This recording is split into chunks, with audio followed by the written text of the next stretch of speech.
O aplicativo do Cresce São Paulo é a principal ferramenta de acesso aos serviços e comunicação do Conselho. Faça agora o download na App Store e na Play Store. E siga nossas redes sociais no Facebook e Instagram. Muito bem, senhoras e senhores, começa agora mais uma apresentação oferecida pelo Cresce SP, do Conselho Regional de Corretores de Imóveis do Estado de São Paulo, dirigida a todos aqueles que se interessam pelos assuntos relacionados ao mercado imobiliário. Mas nesta apresentação vamos transcender esses limites e vamos falar a respeito de algo que é interessante e importante para todas as pessoas. Afinal de contas, o tema é estratégias financeiras inteligentes para um futuro promissor. Nessa apresentação, portanto, serão transmitidos conceitos, conhecimentos e experiências relativas às finanças pessoais, assim como o objetivo é proporcionar uma reflexão sobre o comportamento financeiro pessoal, a importância do futuro econômico, a segurança diante das situações de dificuldade e o processo de planejamento financeiro. Para falar a respeito disso, nós temos não um, mas dois especialistas no assunto. A Marley Daniele, ela é graduada em administração de empresas com ênfase em comércio exterior. Possui mais de 15 anos de experiência no mercado privado e público. Iniciou sua carreira na área de investimentos em banco de varejo como gerente de pessoa física e como auditora em empresa pública nacional, desenvolveu trabalhos nas áreas de investimentos e previdência fechada. E também temos a presença de Pedro Basso, que é graduado em administração de empresas com especialização em engenharia de produção, também com MBA internacional em gestão empresarial.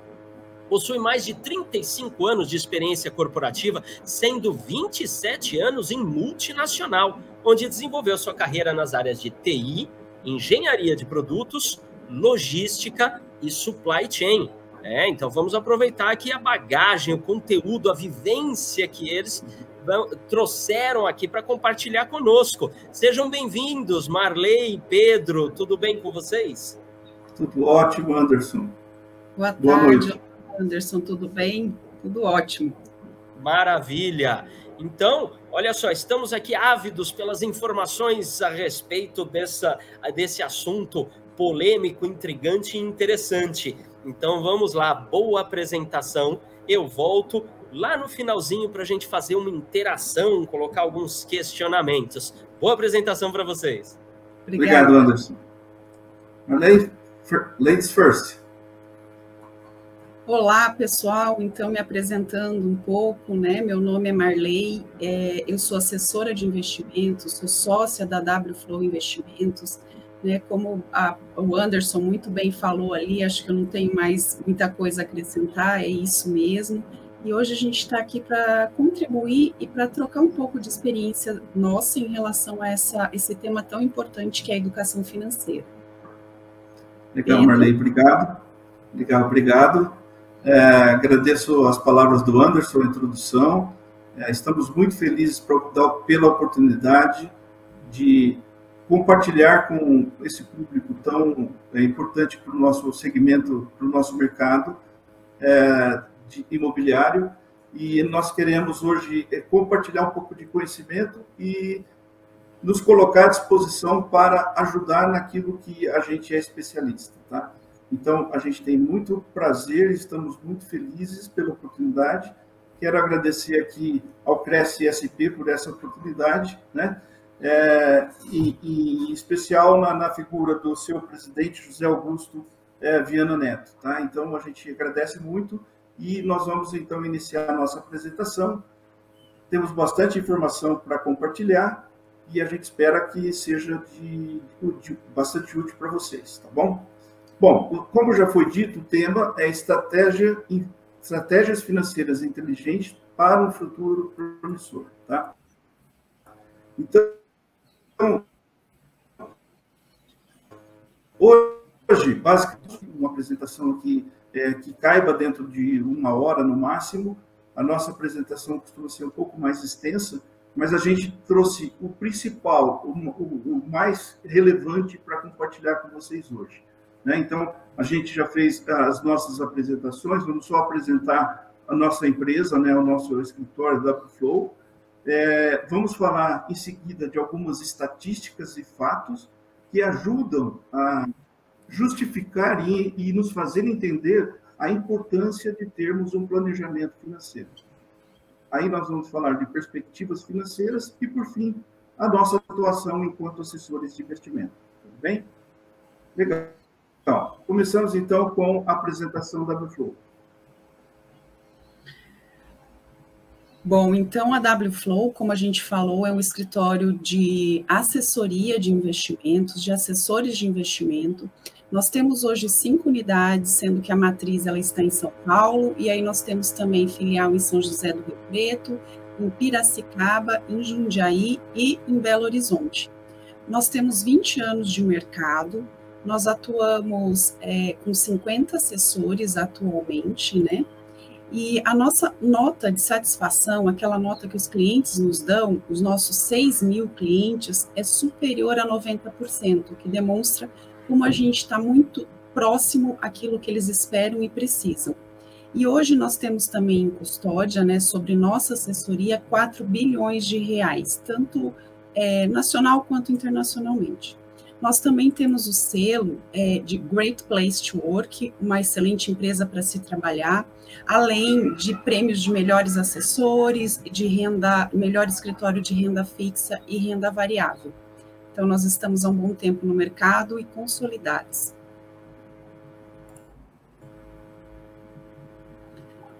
Como empresa, e nós a entendemos como principal missão nossa, ser inesquecível na vida das pessoas por orientá-las positivamente em seu fluxo de riqueza.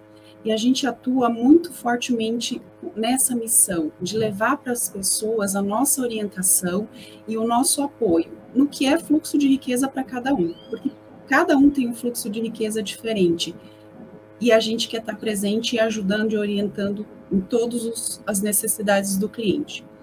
E para isso, a nossa visão é ser o mais conceituado grupo de assessoria financeira. Nós não queremos ser o maior, nós queremos ser o melhor, né, gerando valor sustentável e lucrativo para todos aqueles públicos e as gerações futuras. A gente quer atender os nossos clientes, os filhos, os netos, os pais, os avós, enfim, toda a família. E os nossos principais valores são a ética, o respeito, o comprometimento, a honestidade, a liberdade e o reconhecimento. É dessa forma que a gente atua na WFlow.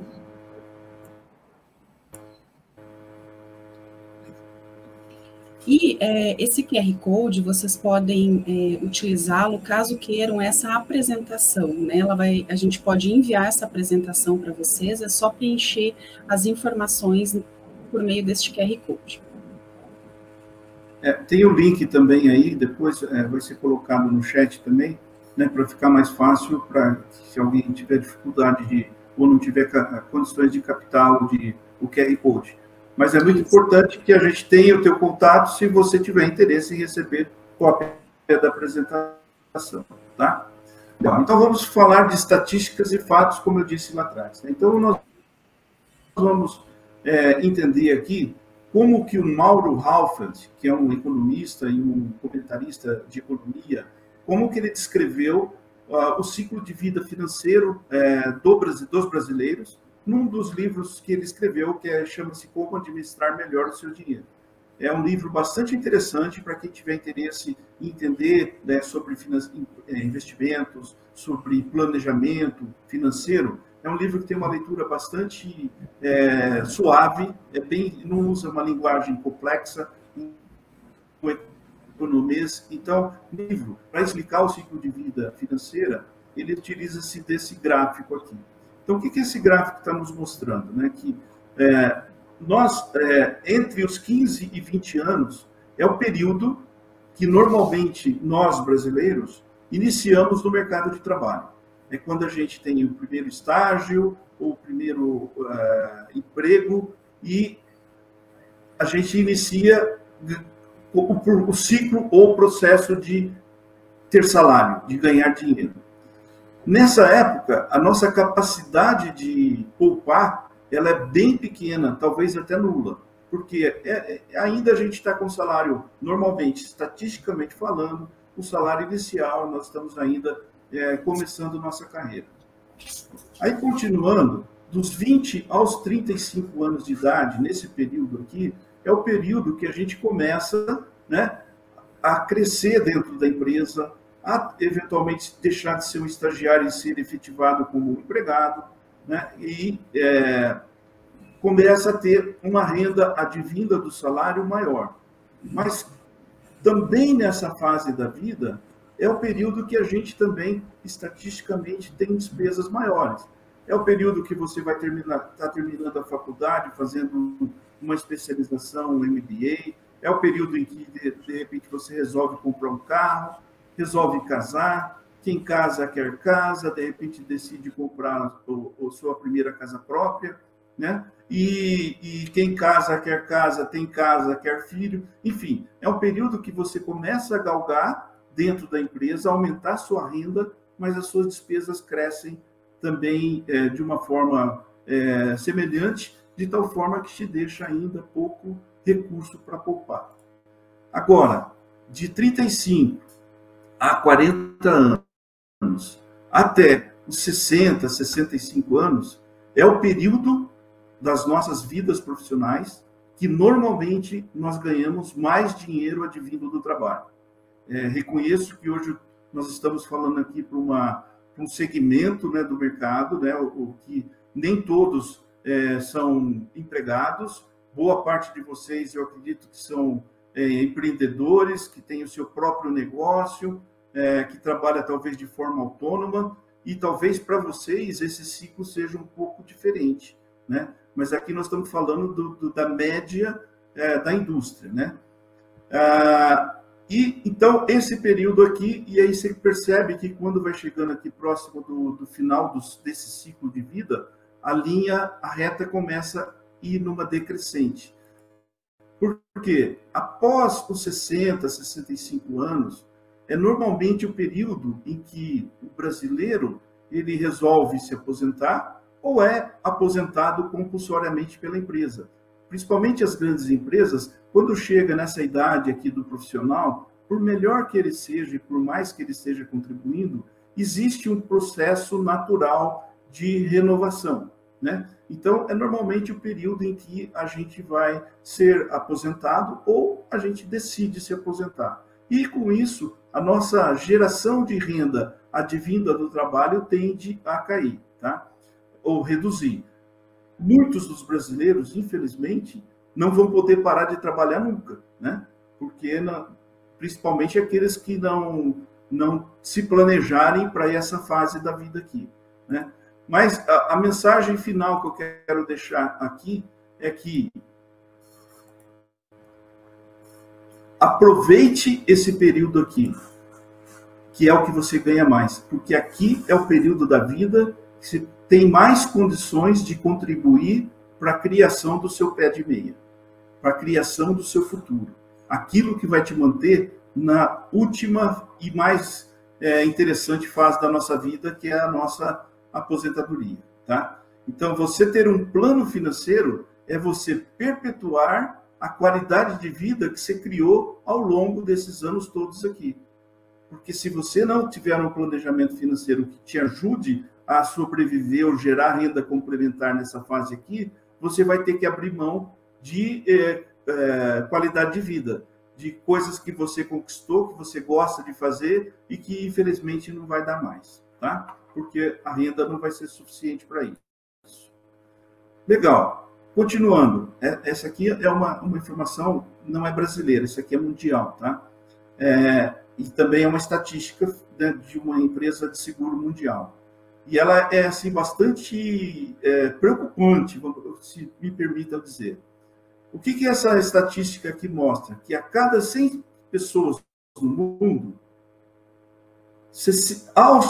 até os 65 anos, ou ao chegar aos 65 anos, 64%, ou 64 a cada 100, dependerão de amigos, da família, né, de caridade, do Estado, como aposentadoria, por exemplo, ou simplesmente não vão poder parar de trabalhar, tá? Então, essa é uma estatística, a base da pirâmide que nós vamos construir aqui. A parte do meio da pirâmide é bem também triste. Estatisticamente, 26% da população mundial não chega aos 65 anos de idade. Eles vão partir para um outro planeta, né, ou antes de completar 65 anos. Seja por acidente, por doença, por um problema do tipo um terremoto, um maremoto, ou que nem aconteceu recentemente lá no litoral norte. Então, lá morreram crianças, morreram jovens, morreram idosos, e isso acontece, infelizmente, no mundo inteiro, né? Não é só no Brasil que as pessoas morrem por acidente ou por alguma falha. Então, dentro dessa pirâmide que nós estamos construindo, 26% não chegarão aos 65 anos. E só no topo da pirâmide, só 10 pessoas viverão bem ou terão o suficiente para viver. Tá? Então, o que a gente quer dizer aqui é o seguinte: às vezes, a gente não pode ter controle ou não tem controle do que acontece e que nós possa nos colocar nessa parte do meio da pirâmide, né? Tem coisas que a gente pode fazer para colaborar, sim. Ter uma vida saudável, uma alimentação saudável, se cuidar da saúde, praticar atividade física, etc., né? Mas tem acidentes, coisas que a gente não controla, ou tipos de doença. Essa base aqui, maior da pirâmide, a parte maior da pirâmide, que é a base, é uma opção nossa, vamos chamar assim, né? Ou oportunidade, se a gente quer estar aqui ou não, né? O objetivo nosso, enquanto assessores de investimento, é colocar os nossos assessorados no topo da pirâmide. Não que a gente vai fazê-los ficarem ricos, mas que eles vão se planejar e vão ter condições de, ao chegar aos 65 anos, se declarar financeiramente independente. Okay? Então, esse é um dos propósitos do nosso trabalho enquanto assessores de investimento. Ok? E para estar naquela base da pirâmide, no topo da pirâmide, é essencial a gente ter e fazer um planejamento financeiro, né? Então, aqui a gente vai mostrar 5 passos aqui de como eu monto o meu planejamento financeiro.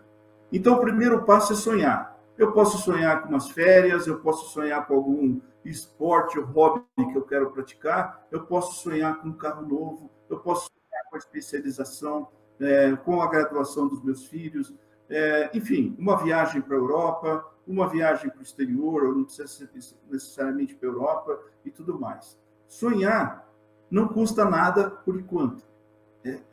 Não tem custo. Então, a gente tem que sonhar. Porque a partir do sonho é que começa a surgir os nossos projetos. Então, uma vez que eu sonhei, eu preciso, num segundo passo, quantificar esse meu sonho. Tá? Então, vamos imaginar que, para efeitos dessa conversa aqui, que o meu sonho é um carro novo. Então, eu preciso quantificar o meu carro. Então, que carro conversível? Eu quero um carro com câmbio automático, eu quero um carro da cor X ou Y, né? Eu quero um carro com capacidade para 6 pessoas. Enfim, eu vou definir a característica do meu sonho. Com isso, eu consigo quantificar, estabelecer o custo desse meu sonho. Tá? Então, esse é o segundo passo. Então, quantificar faz de um sonho um objetivo. Ok? Legal. Vamos para o terceiro passo. Então, agora eu já sei o que eu quero, eu sonhei, eu já sei quanto custa o meu sonho, agora eu preciso criar um plano, né? É nesse momento que eu vou definir quando e como eu vou executar, atingir. Quando eu vou atingir meu objetivo e como que eu vou fazer para atingir meu objetivo. É nesse momento que eu vou traçar um caminho, né? Eu sei aonde eu estou e eu sei aonde eu quero chegar. Então, eu vou traçar um caminho para chegar até lá, certo? Esse é o planejamento. Bastou eu fazer isso? Não, essa é a parte mais fácil, até então, né?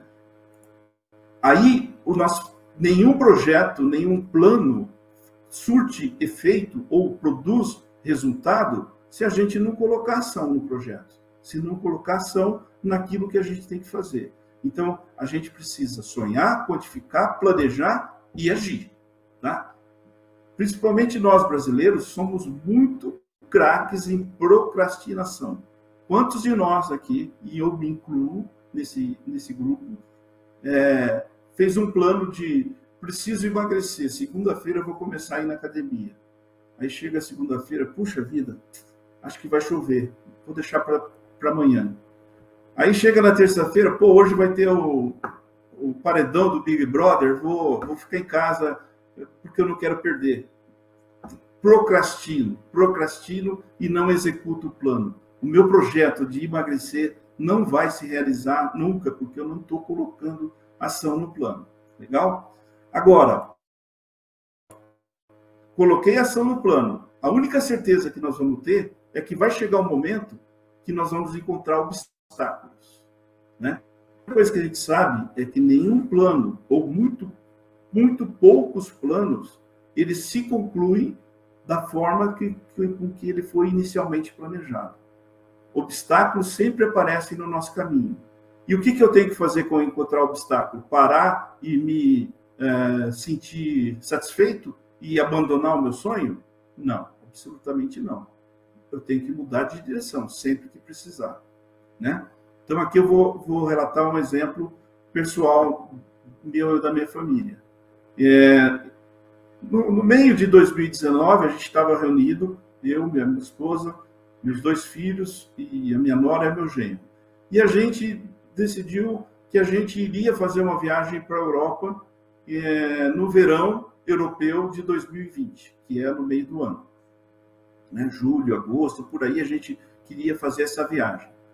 Aí a gente sonhou fazer a viagem, a gente foi lá e pesquisando na internet, pesquisando o valor de hotel, pesquisando custo da passagem, pesquisando aluguel de carro, quanto que a gente vai gastar de refeição, de transporte, enfim, fizemos um orçamento, nós quantificamos esse nosso sonho. Aí, bom, tudo bem, a gente já sabe quanto que a gente tem que ter de dinheiro para ir para a Europa em agosto de 2020. Começamos, então, por ação no plano. Quanto nós vamos gastar por mês? Quem vai cuidar da reserva da passagem? Quem vai desenvolver o roteiro? Quem vai reservar o hotel? E assim por diante. E estávamos executando o plano. Estávamos monitorando o nosso plano para ver se ele estava nos levando ao nosso objetivo. Eis que em janeiro, fevereiro, março de 2020, o que nós recebemos de presente? Né? Uma coisa chamada pandemia. O que aconteceu com o nosso plano? Ele teve um obstáculo enorme na frente dele. Todas as fronteiras fechadas, ninguém podia sair de casa, tinha que usar máscara, quer dizer, o nosso plano de ir para a Europa, em agosto, foi por água abaixo. Ah, vamos desistir, então não vamos a lugar nenhum? Não, vamos reprogramar o nosso plano. Nós não vamos em 2020, mas nós vamos em 2021. Então, nós redefinimos o nosso caminho e começamos a monitorar isso daí, tá? Porque é dessa forma que a gente, monitorando, a gente identifica aonde que o nosso plano não está sendo robusto o suficiente para nos levar ao nosso destino. Se você não monitora, você não sabe disso, só vai descobrir lá tarde, muito tarde. E quando você monitora e descobre que tem algo não funcionando no seu plano, redefina o plano, tá? Então, aqui é só um sumário, né, dos 5 passos. Sonhar, codificar, desenvolver o plano, colocar ação no plano e monitorar. E veja, isso aqui é um ciclo que não é feito uma única vez. Isso aqui tem que ser constante. É que nem cortar unha. Você não corta a unha uma vez só. A cada X dias, depende de cada um, você tem que ir lá e cortar sua unha. É exatamente a mesma coisa no seu planejamento financeiro.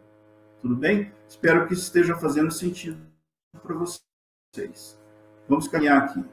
Então, vamos falar um pouco sobre perspectivas financeiras, né? E para isso, nós vamos ir usar a consideração, né, uma construção. Então, construindo a sua vida financeira. A construção, nós vamos aqui ilustrar na construção de uma casa, tá? Então, a gente sabe que, e principalmente vocês que é do ramo imobiliário, vocês sabem, né, que toda construção, todo edifício, todo imóvel, para ele ser robusto, forte, durar e não ter problemas, ele precisa ter o quê? Muito bem feito. A base, os pilares da base, certo?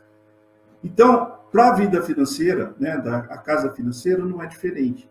Nós precisamos tratar e cuidar do alicerce.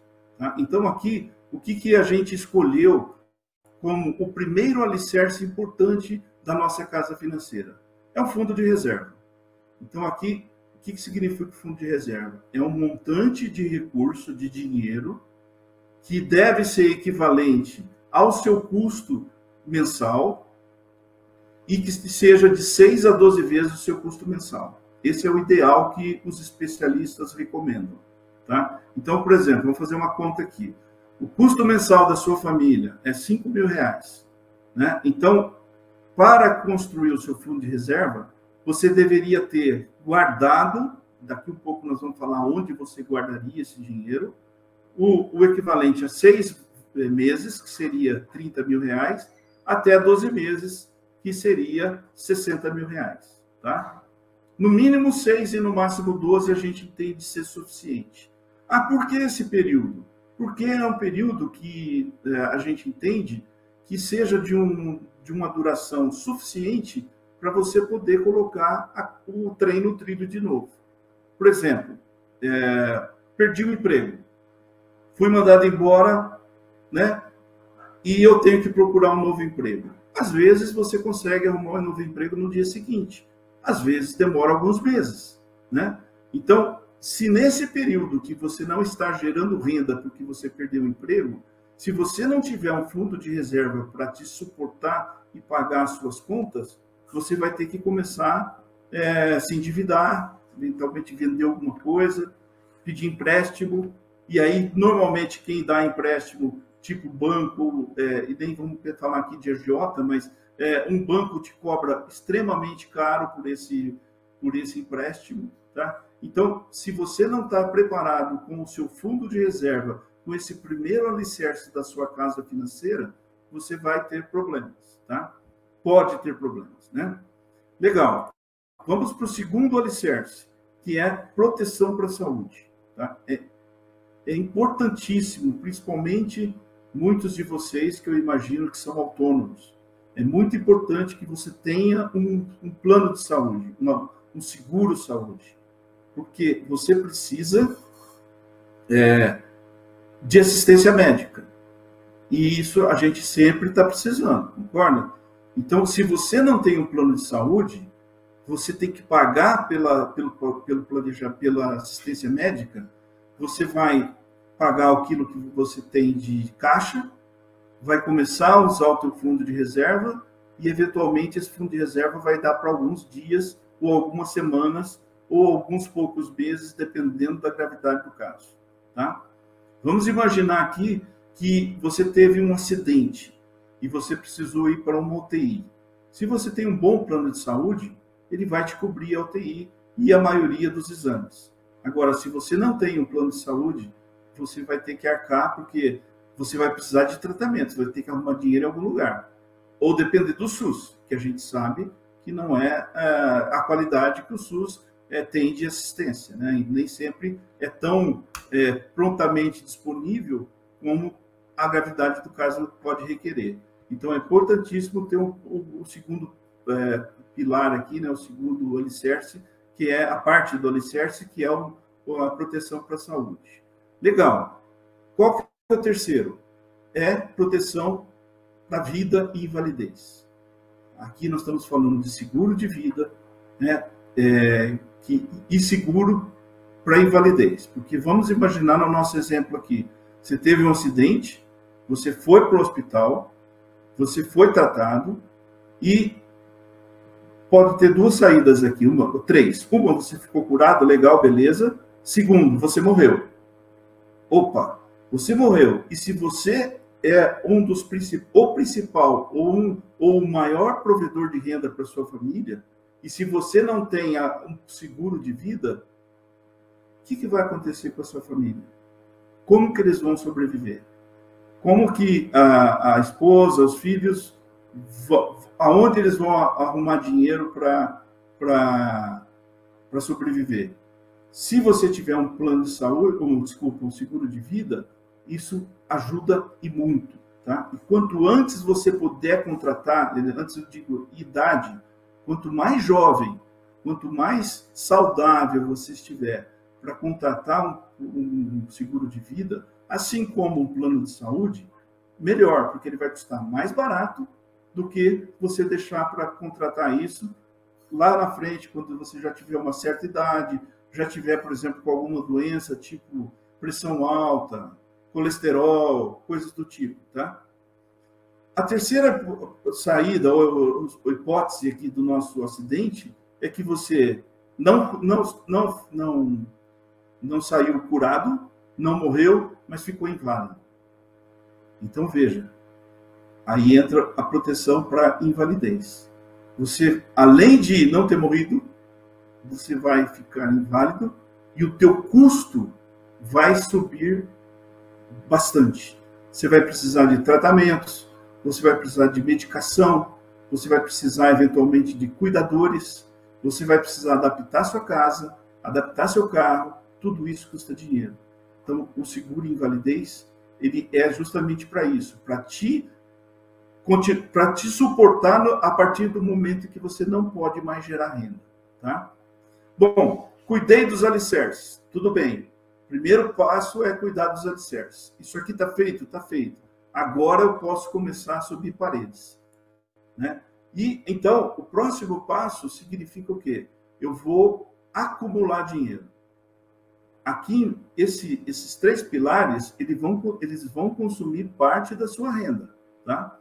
Mas não entenda que essa parte que ele vai consumir seja despesa. Eles são investimento. É diferente.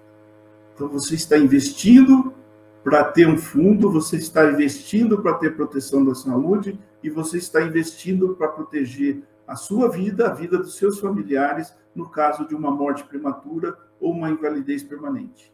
Tá? Cuidei, investi aqui. Opa, legal. Agora está me sobrando, além de eu pagar tudo isso aqui, desses investimentos, está me sobrando R$500 por mês, R$1.000. O que eu vou fazer? Eu vou acumular esse dinheiro. Porque se eu não acumular no lugar apropriado e começar a salvar isso daí, ele entra no fluxo e você vai gastar e você não vai ver, nem vai ver aonde esse dinheiro foi gasto. Então, tudo depende muito também de planejamento, controle e disciplina. Você precisa ter disciplina. Nós todos precisamos ter, porque não é fácil. Bom, basta acumular? Não, eu preciso preservar o meu dinheiro. Uma coisa é, sobrou R$500 nesse mês, eu boto numa jarrinha lá dentro da prateleira. Não, não é a forma mais inteligente de acumular. É importante que aquele dinheiro que você acumulou, ele gere mais dinheiro, que ele gere rendimento. Então, você precisa preservar, né, tendo rentabilidade para aquilo que você acumulou. Ok? Tá vendo que a gente está erguendo a casa? Agora já chegamos no telhado, agora já estamos no acabamento. Bom, eu fiz o meu dever de casa, construí a casa com bons alicerces, eu acumulei, estou preservando, e vai chegar um momento lá no futuro, eu espero que seja bem longe, né, que você vai, como qualquer outra pessoa no mundo, você vai partir. Então, nesse momento, alguns podem desejar ter recursos para deixar como herança. Então, chega o momento da sucessão patrimonial, tá? Então, com isso, a gente conclui a construção, né, da nossa casa financeira. Ok? Maravilha. Já que a gente falou de acumulação, só um minutinho aqui, preciso tomar uma água. Pronto. Já que a gente falou de acumulação, é muito importante a gente acumular no lugar certo, né? Então, aqui eu vou fazer uma analogia seguinte. Se eu quero alguma coisa para o curto prazo, eu vou acumular num determinado tipo de investimento. Se eu quero alguma coisa para um sonho de longo prazo, eu vou acumular posso acumular em outros tipos de investimento. Da mesma forma, é o seguinte, eu quero plantar alface para comer daqui a algumas semanas, ou eu quero plantar uma oliveira para colher frutos daqui a 15 anos, porque é o tempo médio que demora uma oliveira para começar a produzir frutos. Mesmo o solo em que eu vou plantar alface e como eu vou cuidar do solo é bem diferente do solo em que eu vou plantar oliveira e como eu vou cuidar da oliveira ao longo do tempo. Então, é muito importante a gente fazer adequadamente as alocações e usar o solo correto. E para isso, para continuar essa explicação, nós vamos usar o conceito de reservatórios de dinheiro. Tá? Então, nós vamos ter um total de 4 reservatórios. O primeiro dele é onde nós vamos colocar o fundo de reserva, aquele que eu falei ali dentro da casa, tá? Aqueles 6 a 12 meses do teu custo mensal. E num outro pote em separado, eu vou colocar os recursos que eu planejo consumir no curto prazo. Tá? Para o segmento financeiro, da parte de investimento, curto prazo são projetos que vão acontecer em até 5 anos. Tá? Isso aqui é curtíssimo prazo. Isso aqui é curto prazo. Então, se eu vou desenvolver um projeto ou fazer um projeto que eu quero consumir daqui 2 anos, 2 anos para o mercado financeiro é curto prazo. Tá? Então, veja, aonde é que eu vou colocar esses meus recursos aqui? Aonde que eu vou acumular esses meus recursos para que eles sejam rentabilizados? Em ativos de renda fixa. A recomendação é que a gente use ativos de renda fixa para guardar esses potes referente a esses 2 tipos de recursos que a gente vai precisar. Por que renda fixa? Porque você já sabe quanto vai ganhar, renda fixa tem baixo risco, consequentemente, tem menor retorno. Tá? Então, veja bem, se eu tenho um projeto que tem em 2019, eu tinha um projeto de viajar para Europa com a minha família 1 ano depois. Opa, 1 ano depois é curto prazo. Aí o Pedro aqui, que não sabia de nada, pegou esse dinheiro, ou o dinheiro que ele foi colhendo, né, recolhendo e guardando, concentrando o dinheiro que foi captado entre a família, ele falou assim, pô, sabe de uma coisa? Eu acho que eu vou aplicar esse dinheiro aqui num ativo de risco. Né? Vou comprar ações da Magalu, por exemplo, ou ações da Americana, porque eu vi outro dia num vídeo do YouTube lá, que tem uma perspectiva de ganho rápido, eu vou ficar rico logo. Então, eu vou pegar esse dinheiro aqui e vou aplicar em risco. Tá? Aí veio a pandemia, e o que aconteceu com esses ativos? Né? Eles se desvalorizaram.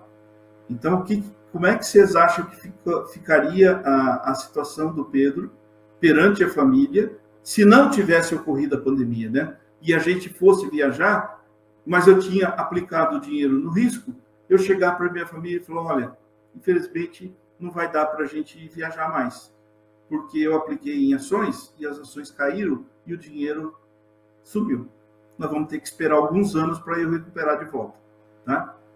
Então, essa seria uma decisão extremamente errada que o Pedro teria tomado naquele momento.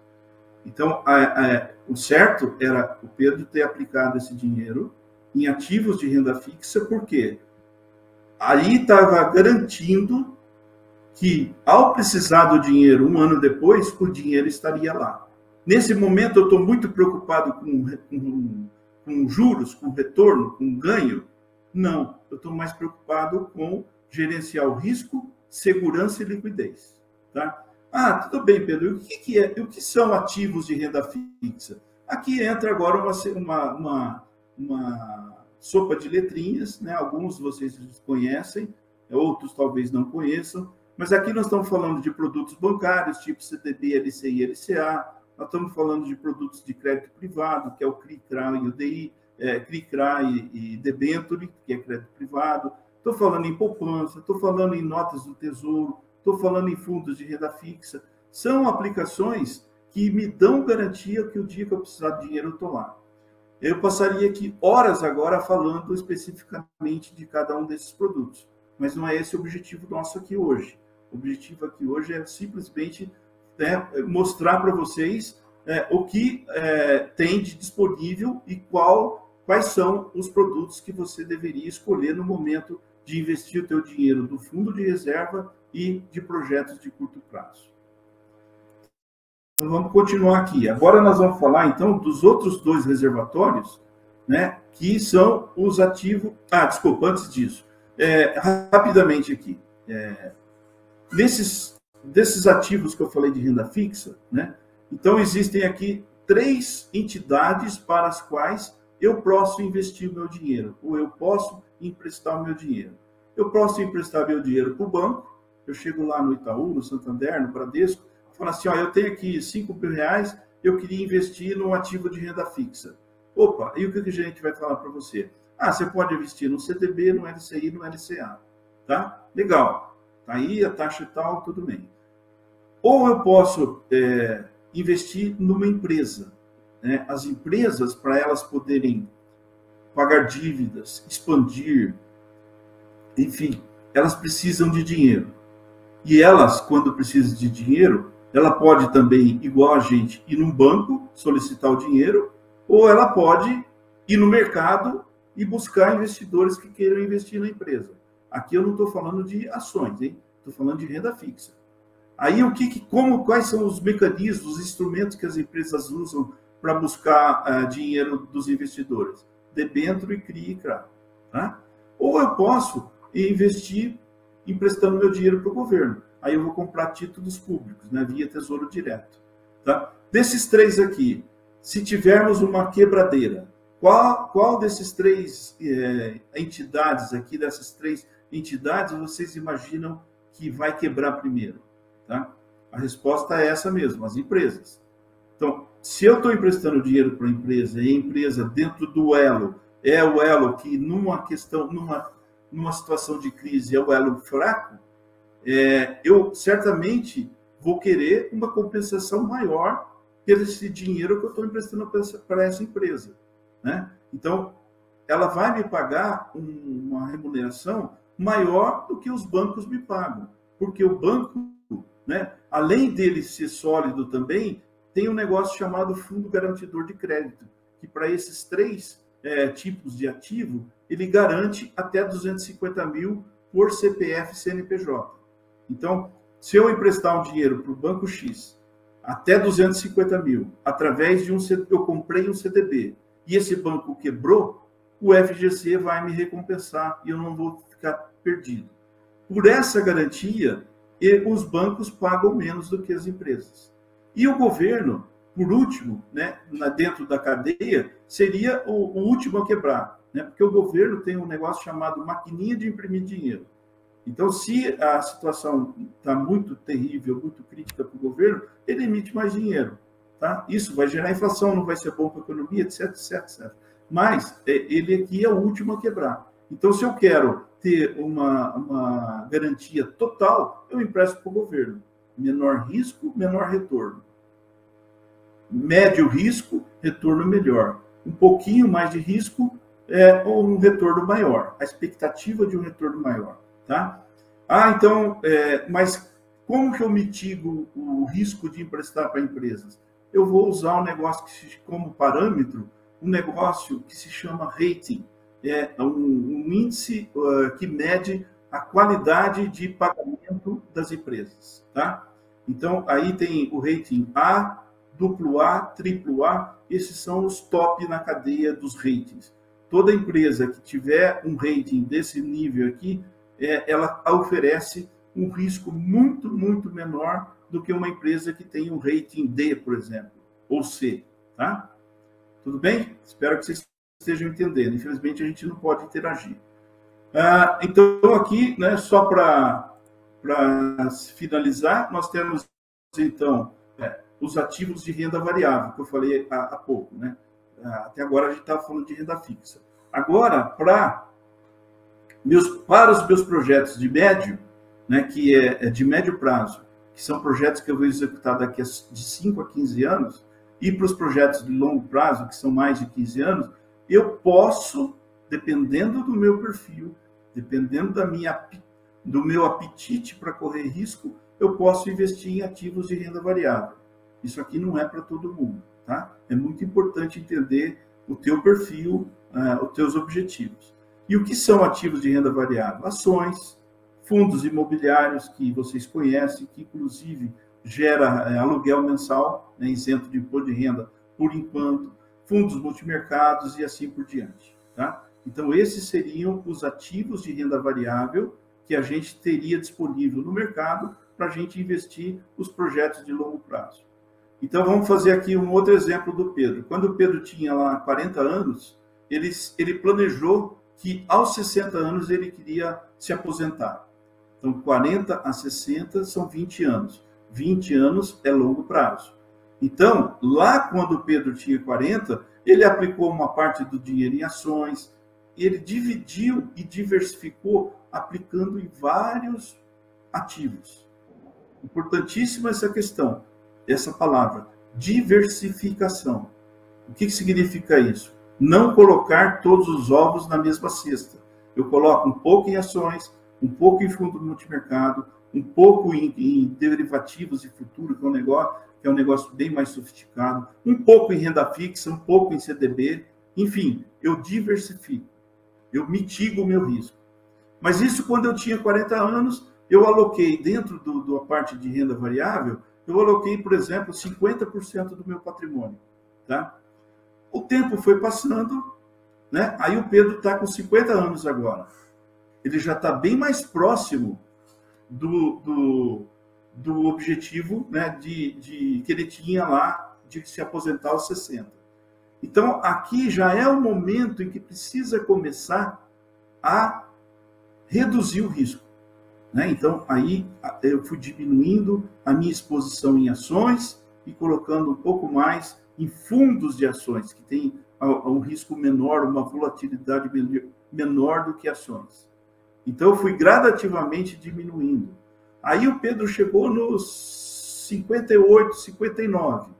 Aí, o que acontece? Eu já não tenho mais, eu já entrei, o meu projeto já entrou no curto prazo.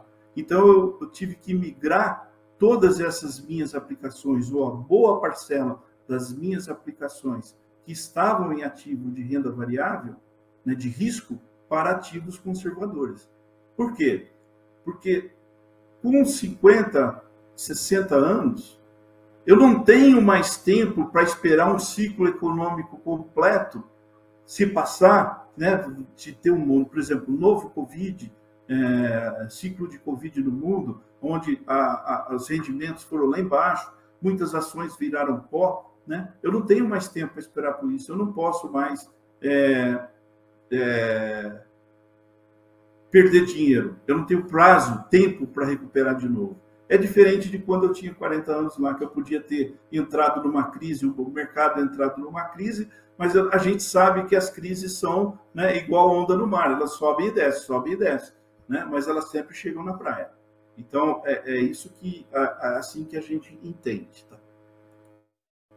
Legal. Então, Pedro, você está falando um monte de coisa aí, falou um monte de sopa de letrinha, de ativo, renda fixa, renda variável, perfil, volatilidade e tal. Não se preocupe, não se sinta diminuído se isso tudo é complexo para você. Você não está sozinho. Infelizmente, no Brasil, nós não temos educação financeira na escola. E a gente aprende no mercado, na raça, né? Então, aqui a mensagem é o seguinte: se você não tem tempo ou não conhece tudo isso que eu estou falando, né? O que você faz? Delegue para um especialista. Tenha um especialista da sua confiança que possa te ajudar a tomar essas decisões, que possa te ajudar a estruturar o teu plano financeiro, a sua carteira de ativos, né? E que possa ir fazendo ajustes nessas alocações na sua carteira à medida que o tempo passa, ou à medida que comece a acontecer fatos relevantes no mercado nacional ou global. Então, se você não tem tempo ou não conhece, delegue para o especialista. Tá? E aplique em fundos de investimento de ações, por exemplo. Eu gostaria de aplicar em ações, mas, puta merda, cara, eu não entendo nada, tem um monte de índice para ficar acompanhando, e a hora que chegar, então, a hora de declarar o imposto de renda é uma loucura. Então, invista em ações, não comprando diretamente o papel da empresa A, B ou C, mas investindo num fundo de ações, onde tem um gestor, uma equipe de gestão, que ele vai decidir por você em que ações ele vai investir o teu dinheiro.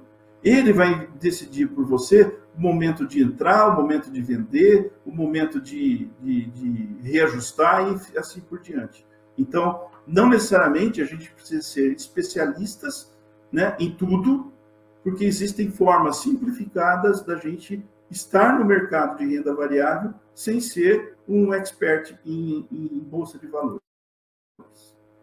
Ok? Então, invista corretamente. Estou bem preocupado com o tempo aqui, vou dar uma acelerada. Bom, esse gráfico aqui é muito interessante, mas eu basicamente já discorri sobre ele, que é a questão, à medida que o tempo passa, né, eu vou realocando os meus investimentos de acordo com o prazo que eu tenho para o meu projeto. Então, eu já falei sobre ele agora mesmo no outro slide. Tá? E agora eu vou falar para vocês sobre os canais de investimento. Né? Então, o que é isso? Pedro, eu já sonhei, já quantifiquei, planejei, já estou salvando, já fiz minha casa financeira, já estou acumulando, mas como é que eu invisto o meu dinheiro? Aonde que eu vou investir meu dinheiro? Tá? E que canal que eu vou utilizar para o meu dinheiro? Bom, nós temos basicamente 2 canais de investimento. Né? Um que são os bancos de varejo, os bancos comerciais, aqui traduz-se por os bancões que a gente conhece, né? Santander, Itaú, Caixa Econômica, Bradesco, Safra, e assim por diante. Esses são os bancos de varejo. A outra opção é investir o dinheiro via plataformas abertas. E eu vou explicar mais o que significa uma plataforma aberta. Bom, e certamente muitos de vocês, se não todos, já conhecem. Mas no banco de varejo, os clientes, eles têm uma etiqueta, eles têm uma identificação. Ele é um cliente de varejo, ou ele é um cliente Prime, né, tipo personalité. O cliente do Itaú que tem uma certa renda, faz uma certa movimentação, ganha uma etiqueta lá de personalité. Aí ele já vai poder ir no caixa eletrônico numa área reservada, onde tem um cafezinho, tem um ar-condicionado melhor, não precisa ficar na filona lá da agência, que está todo mundo lá para pagar boleto. Né? Então, esse é o cliente Prime. E o Private é aquele que tem muito dinheiro. E aqui, normalmente, se classifica como Private quem tem mais de 10 milhões de investimento. O cliente de varejo é o cliente que vai até o banco, fica na fila e nem tem um gerente para falar com ele. Tá? O cliente Prime é aquele que é autossuficiente. Ele praticamente faz tudo pela internet e se ele precisar de alguma coisa, ele tem um 0800 para ligar, ele tem alguma pseudo-gerente lá que possa tirar alguma dúvida dele. Mas ele tem que se virar praticamente sozinho. E o cliente private, não. Esse o gerente vai até a casa dele. Ele vai lá e ainda estende o tapete vermelho, te manda vinho no final do ano e tudo mais. Tá? Então, o que eu quero demonstrar aqui? Canais de investimento e aquilo que eu tenho para investir, né, que são produtos que são oferecidos pelos bancos ou gestoras de investimento com produtos mais sofisticados. Se você é um cliente Santander, por exemplo, e quer investir num ativo, num CDB de renda fixa, o Santander só vai te mostrar e te oferecer produtos do próprio Santander. tá? Agora, existem bancos ou gestoras cuja especialidade é gerir recursos dos investidores. Elas têm produtos bem mais sofisticados, tá? Então, esses canais aqui não estão acessíveis para os clientes com etiqueta varejo, tem uma certa visibilidade para os clientes Prime e total visibilidade para o cliente Private, tá? Mas, normalmente, mesmo esse aqui, ele tem algumas limitações. Então, para ele acessar esses produtos mais sofisticados, eles precisam ter um mínimo de 50 mil reais, por exemplo, para aplicar no produto, tá? Então, eles criam uma certa dificuldade para poder atender todo mundo. Já uma plataforma aberta, cliente é cliente.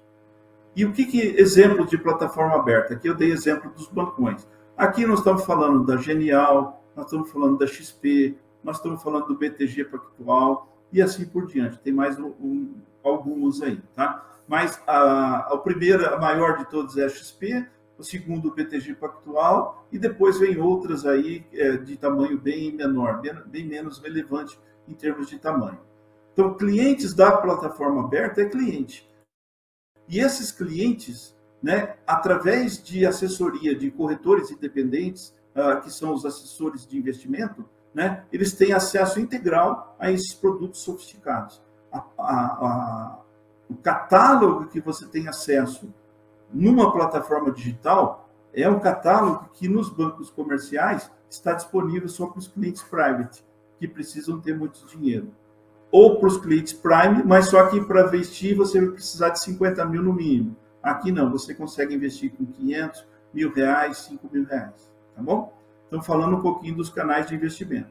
E por que eu falei isso? Porque é interessante essa estatística que nós vamos mostrar aqui agora. A gente fez um levantamento, né, dos fundos de investimento de renda fixa, que nós estamos falando especificamente de renda fixa, que é oferecido pelos grandes bancos. Esses fundos, os maiores fundos dos grandes bancos, eles pagam ou pagavam, em média, 98% do CDI. Tá? E essa é a rentabilidade que ele dava.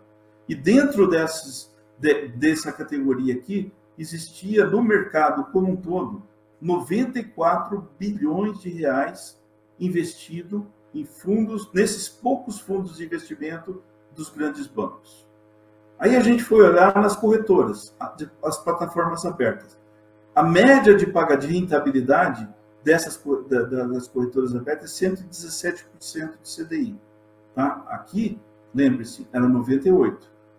Nas grandes corretoras ou plataformas, 117%. E pasmem, naquela época, pouco menos de 11 bilhões estava investido em ativos que rendem, em média, 117% do CDI. 94 bi, né? 9 vezes mais, estavam recebendo uma rentabilidade de 98%. Tá? Por que isso é importante? Vamos fazer um estudo aqui olhando na linha do tempo, né? E aqui, como diz, o dinheiro não aceita desaforo. Então, nesse exercício, nós vamos assumir o seguinte. Eu tenho 100 mil reais para investir, a Marley tem 100 mil reais para investir. O CDI vai ser, para efeito didático, ele vai ser de 6% ao ano. Tá? Então, o Pedro foi lá e investiu num ativo de um banco de varejo que paga, em média, 98% do CDI. A Marley também pegou 100 mil dela, só que ela investiu numa plataforma aberta que paga 117% do CDI. O que isso aqui resultou no final de um ano depois? Um ano depois, o Pedro tinha 105.880 na conta e a Marley tinha 107 mil, ou seja, ela tinha 1.000 e pouquinho a mais. Então, pensando num ano, não é um valor assim tão significante. Mas olha, o que acontece depois de 20 anos, se isso permanecesse dessa forma? A Marley teria 75% mais dinheiro do que o Pedro tinha, porque o Pedro resolveu manter sua aplicação no banco que estava rendendo, em média, 98% ao ano. Tá?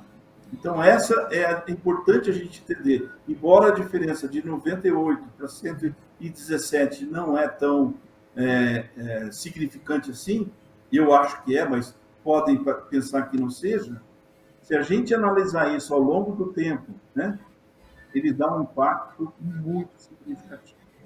Tá bom? Marley, você tem alguma coisa para falar aí?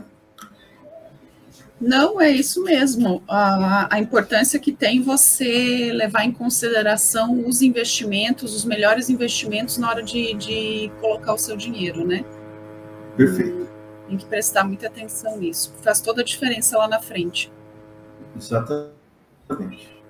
Então, a gente já está quase caminhando para o final. Tá? Então, aqui, a mensagem é: deixe o tempo trabalhar a seu favor. Né? Aproveite do milagre dos juros compostos. Por quê? O pouquinho a mais que você vai ganhando por ano e ele vai ficando, fazendo parte do bolo, no período seguinte, os juros vai render sobre o principal que você aplicou e o rendimento que você já teve no passado. Então, é uma bola de neve que ele vai... isso que significa juros compostos, é juro sobre juro. Então, isso aqui é uma frase... inclusive, se eu não me engano, do Einstein, que aproveite dos juros compostos. Então, vamos lá. Como que eu faço para ter 1 milhão quando eu tiver 65 anos de idade? Tá? É muito simples. Comece hoje. Se você não começou ainda, comece hoje. Muito bem. Se eu tenho 20 anos hoje, quanto que eu preciso investir ao ano para eu ter 1 milhão quando completar 65 anos? Eu preciso investir R$ 4.700 por ano. Tá?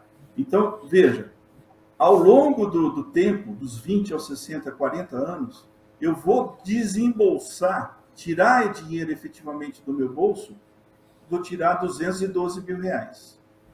Essa é a parte que eu vou tirar, que eu poupei. 788 mil serão oriundos do rendimento. Então, veja, eu gastei menos e ganhei mais. E no final tive 1 milhão. Se eu tenho 30 anos, bom, aí eu tenho que gastar um pouco mais por ano, investir um pouco mais por ano, né? Se eu tenho, então, 40, se eu tenho 50, se eu tenho 60. Então, se eu tenho 60, faltam só 5 anos para eu ter o meu objetivo de ter 1 milhão. Então, veja, eu vou ter que desembolsar muito mais do que eu desembolsaria se eu fosse mais jovem. Então, é importantíssimo que você comece o quanto antes.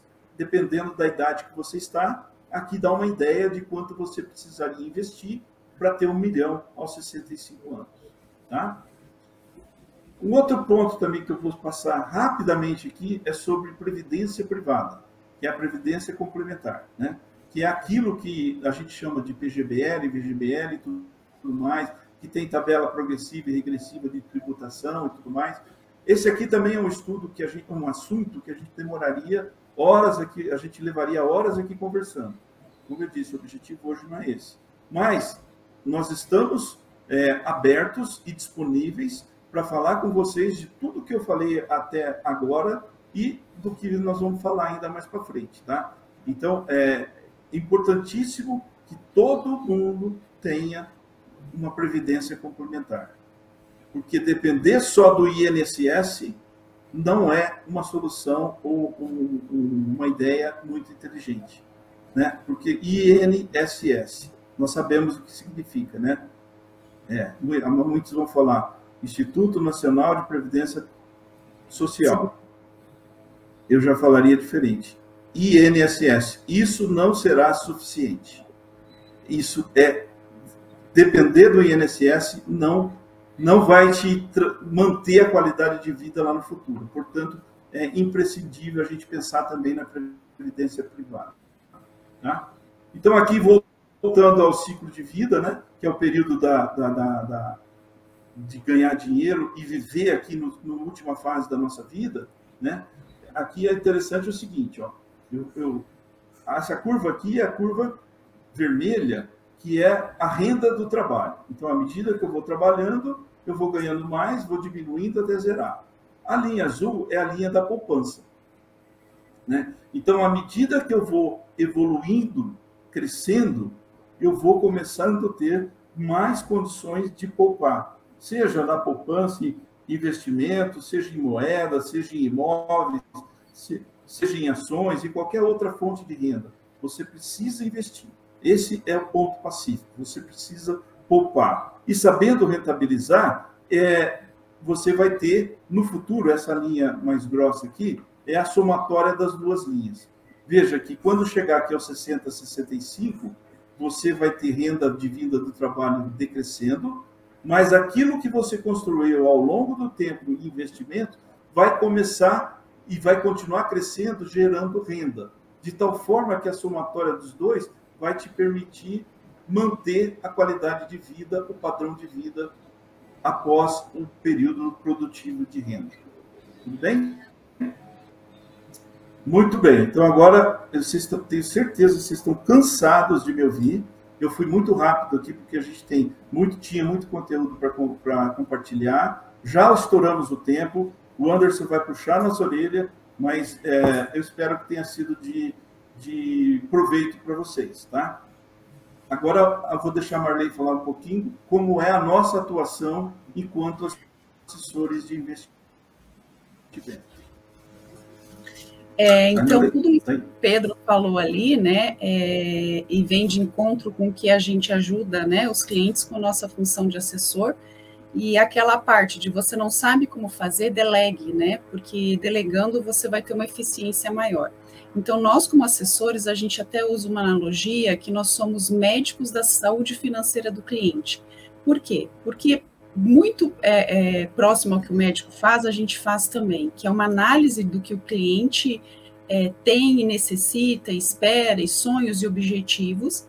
Com base nisso, a gente consegue compilar, formar um plano e apresentar oportunidades e opções que existem no mercado financeiro que podem ajudar o cliente a alcançar esse fluxo de riqueza. Né? Então, a gente atua muito focado na individualidade de cada cliente e na necessidade, no perfil de cada cliente. Com esse trabalho todo que a gente desenvolve, a gente acaba trazendo vários resultados interessantes e importantes para o cliente, como a orientação quanto às melhores opções de investimentos para o capital, né, que o cliente tem e que ele quer construir, projeção de gastos e formatação de fundos para educação ou qualquer outro objetivo, dimensionamento do impacto financeiro, né, para eventos indesejáveis, morte prematura, invalidez, enfim. E também a gente consegue trazer resultados como o cálculo do planejamento, do nível de poupança necessária para que você tenha independência financeira lá nos 60, 65 anos, conforme você desejar, o controle de todo esse orçamento e a orientação para a preparação da sucessão patrimonial. Né? Então, a gente não está preocupado, a gente se preocupa com o todo, com toda a vida financeira e a saúde financeira do cliente, a gente consegue trazer todos esses resultados. Baseado nesse processo que eu já falei para vocês, que é a reunião que a gente faz, a primeira reunião que a gente faz, né, com cada um, para diagnosticar, entender e levantar informações. Depois que a gente tem todas as informações, a gente faz uma análise de todas elas, compila e monta um plano de ação para o cliente. Numa segunda reunião, a gente vai apresentar todo esse plano que a gente desenvolveu e todas as sugestões que a gente tem. E após o de acordo com o cliente, a gente implementa e principalmente a gente monitora a evolução do plano, né? Porque uma certeza que a gente tem é que tudo muda ao longo da vida e a gente precisa estar antenado para mudar junto com essas mudanças. Então, esse é o processo que a gente utiliza para atender os nossos clientes. Eu falei meio mais rápido aqui, porque, como o Pedro falou, o nosso tempo se esgotou, mas aí dúvidas, perguntas, comentários, qualquer feedback, a gente tem o QR Code, né? Vocês podem, depois o link que a gente vai deixar ali disponível também, que vocês podem acessar e preencher os dados para a gente enviar a apresentação e tirar dúvidas ou qualquer coisa nesse sentido. Legal. É isso. Bom, pessoal, conclui a nossa apresentação.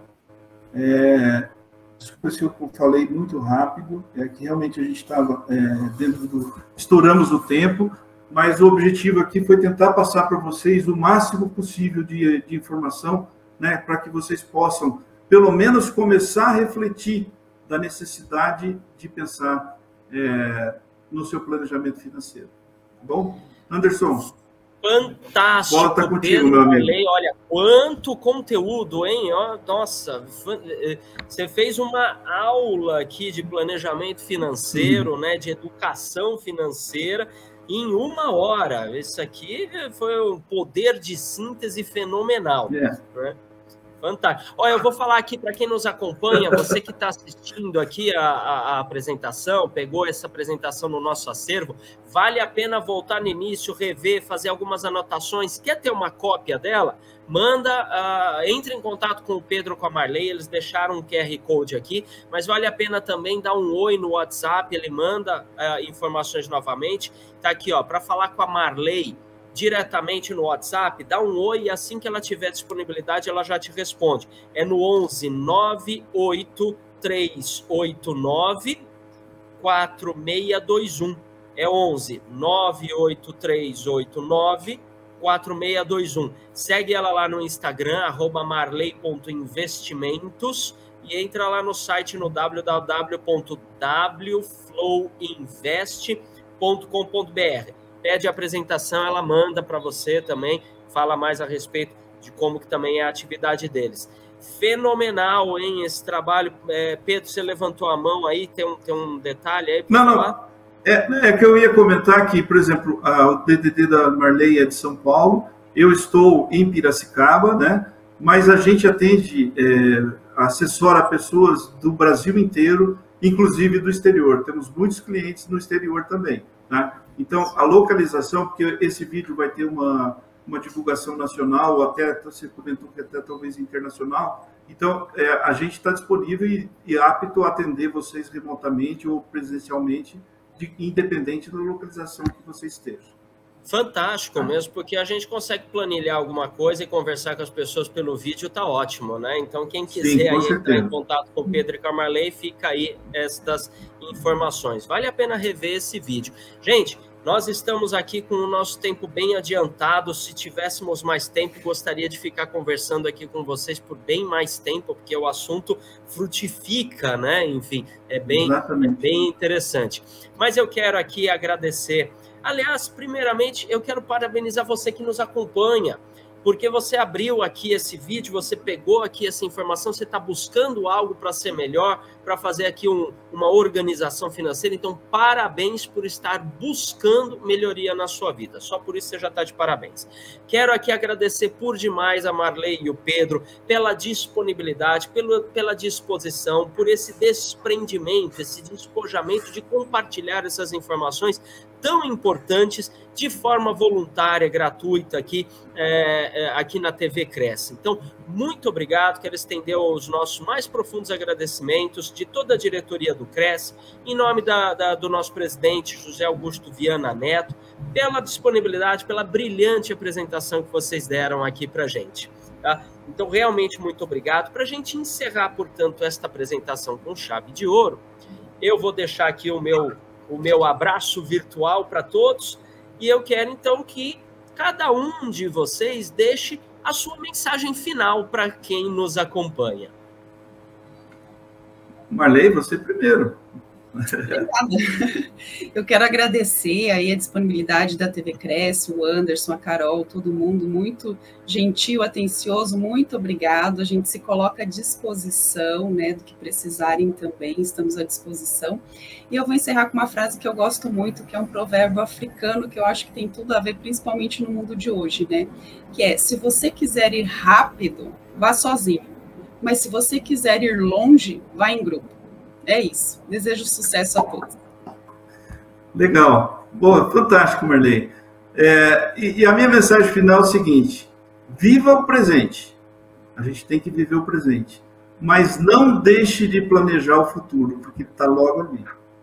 Né? E para isso, você pode contar com a nossa ajuda, né? E com o nosso apoio. Faço minhas palavras de agradecimento da Marley. Estamos à disposição. Grande abraço, pessoal. Obrigado, Anderson. Obrigado, Cresce São Paulo.